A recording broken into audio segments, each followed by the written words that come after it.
pra fazer em 25 anos? Montar um quebra-cabeça de 25 mil peças ou abrir uma banquinha de revistas em Boa Viagem, que passaria a servir cerveja bem gelada, petiscos e carne de bode. A iguaria logo ganhou fama e ficou mais famosa do que o boato que Tapacuró estourou. E assim a banca virou bar, depois restaurante, mas sem perder as raízes. Ufa! Ainda bem que transformaram a banquinha de revista em bar. Afinal, ninguém faz amigos fazendo palavras cruzadas. Entre amigos o bode. A vida fica melhor entre amigos. Se beber, não dirija. Oi pessoal, a gente tá de volta aqui com mais um programa Educação que vai ao ar sempre às sextas-feiras no canal do Diário no YouTube. Hoje a gente tá recebendo Bruno Oliveira, chefe da Divisão de Educação de Jovens e Adultos do Recife.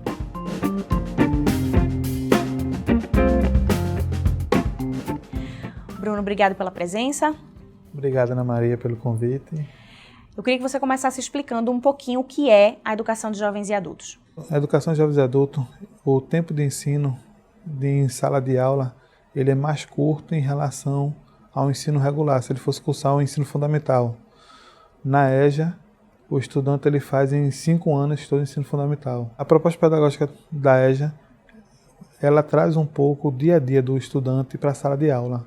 Então, o professor, ele trabalha muito com eixos temáticos de mundo do trabalho, ecologia, cidadania, e traz o dia a dia do estudante para a sala de aula, para com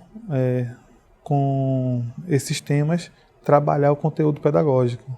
Isso facilita com que o estudante ele se envolva mais com o aprendizado e ele queira continuar. Hoje, em Recife, para você ter uma ideia, 50% dos nossos estudantes estão acima dos 30 anos. Algo que contribui para que dificulta ele estar hoje na sala de aula. São trabalhadores, pais de família, mãe de família, que devido a trabalho, não tem às vezes com quem deixar o filho à noite.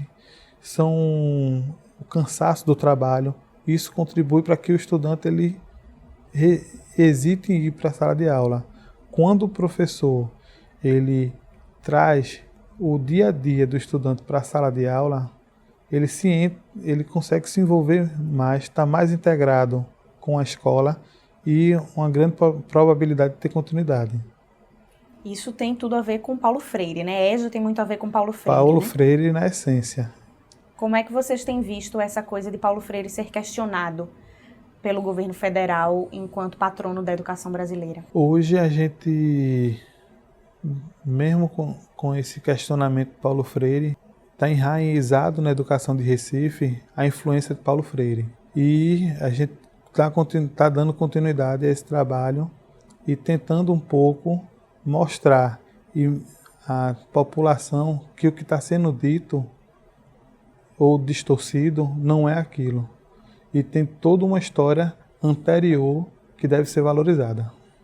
Como é a formação do professor da educação de jovens e adultos? É diferente do professor de quem trabalha com a educação regular? Não, eles têm uma formação de pedagogia como do professor regular. A diferença dele está internamente na secretaria, que a gente tem uma formação para eles diferente. Que no horário que eles estariam em sala de aula, a gente retira eles e traz toda uma proposta em cima dos temas que a gente aborda na EJA.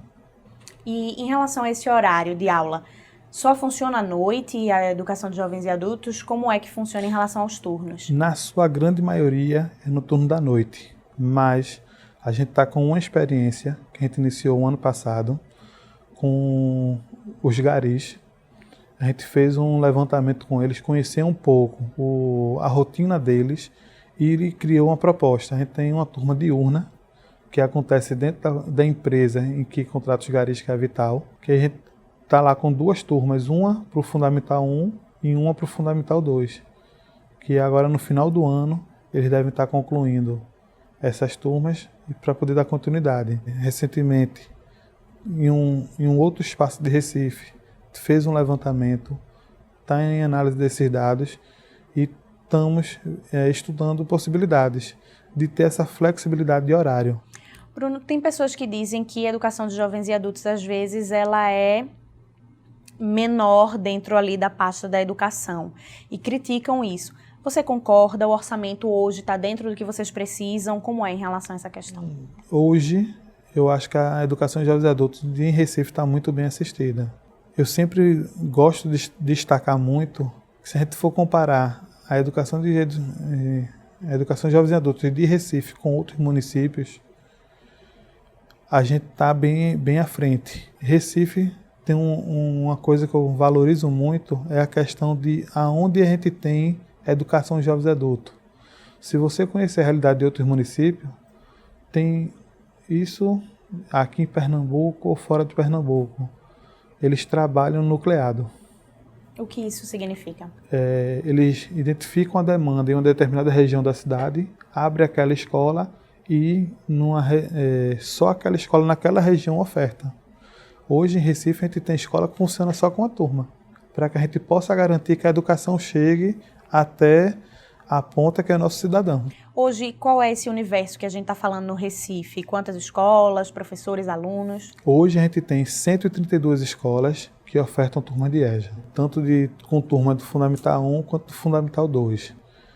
Recife tem aproximadamente 8 mil estudantes, que dá isso em torno de 335 turmas e aproximadamente 500 professores. Em relação à localização, todas as regiões da cidade estão atendidas? Um aluno, uma pessoa que está vendo essa entrevista, que tem um parente que se encaixa nesse perfil, como é que ela faz para procurar uma vaga perto de casa? Todas as regiões da cidade têm escolas ofertando EJA. Ele pode procurar se dirigir direto às escolas e ele vai verificar se naquela escola tem o ano de ensino que ele precisa. Pode acontecer, como a gente tem uma turma em uma única escola, naquela escola não tem o ano que ele tem, mas aí se ele tiver dificuldade em localizar, ele pode entrar em contato com a própria divisão de educação de jovens e adultos ou entrar em contato com o setor de matrícula da gente, que eles orientam qual a escola mais próxima com a turma que ele precisa. E isso acontece só em um período específico do ano, durante todo o ano? EJA pode ser matriculada a qualquer época do ano. A gente tem um período de matrícula, que é o período de matrícula oficial da rede, que acontece no final do ano, no mês de dezembro, até o mês de janeiro. Mas o estudante querendo hoje procurar a escola, ele pode ir lá e se matricular.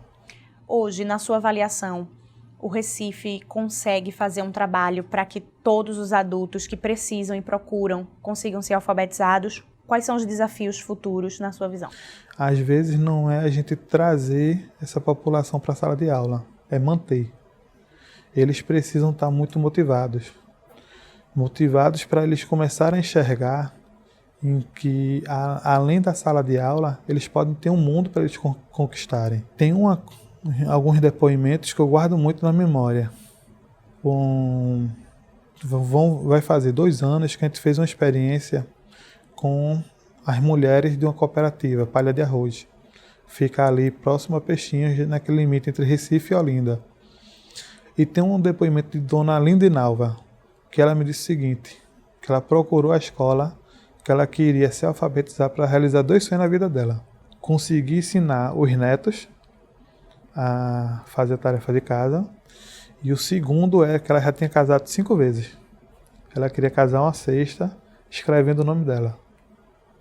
Então, ela tem um sonho, a gente tem que manter o sonho vivo nas pessoas. O ano passado a gente teve uma parceria com o Instituto Coca-Cola, em que o Instituto disponibilizava para a gente algumas vagas, que a gente encaminhava estudantes da EJA para fazer um curso de qualificação.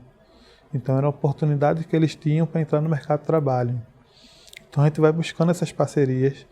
A gente está aí numa construção de uma proposta para atender o Plano Nacional de Educação, que é a oferta no currículo da EJA do ensino regular com uma qualificação profissional.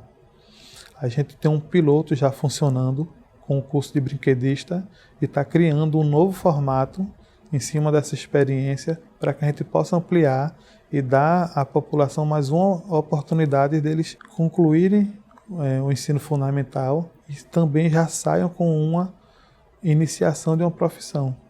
Bruno, obrigada por ter vindo. A gente encerra aqui mais um programa Educação, lembrando que a gente tem outros vídeos disponíveis, sempre discutindo temas relacionados à educação. A gente tem um vídeo falando sobre Enem, sobre sistema seriado de avaliação da UPE, educação musical, educação ambiental. Todos os vídeos estão disponibilizados na playlist Educação aqui no Diário de Pernambuco TV. Até o próximo.